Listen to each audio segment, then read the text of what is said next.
ఈరోజు పొద్దునుంచి ఏం తినలేదు. కడుపులో బాగా ఆకలిహత్తుంది.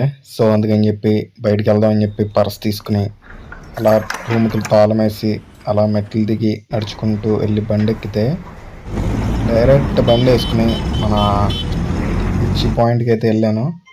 అది ఇక్కడ పచ్చిమిరపకాయ బజ్జీలు గట్టి తింటూ ఉంటాను అనమాట. ఇక్కడికి వెళ్ళి ఒక ప్లేట్ పానీపూరి ఇమ్మన్నాను. ఆడు ఫస్ట్ ఒక ప్లేట్ చేతిలో పెట్టాడు. ఒక ప్లేట్ చేతిలో పెట్టి 5 పానీపూరీలు వేసాడు. పానీపూరి అయిపోయింది. ఇంకా ఆకలి తీరలేదు. ఎలాగో హాస్టల్లో ఫుడ్కి అయితే ఇంకొక అరగంట 2 గంటలైనా పడుతుంది. సో అందుకని చెప్పి చాట్ అయితే చేయమన్నాను. మనోడు స్పీడ్గా చాట్ అయితే చేసి ఇచ్చాడు.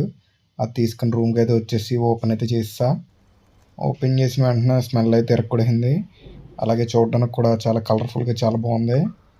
అండ్ టేస్ట్ విషయానికి వస్తే మాత్రం సూపర్ బాగా చాలా బాగుంది. దీని కాస్ట్ వచ్చేసి 40 rupees. This is for today. మళ్ళీ నెక్స్ట్ వీడియోలో కలుద్దాం.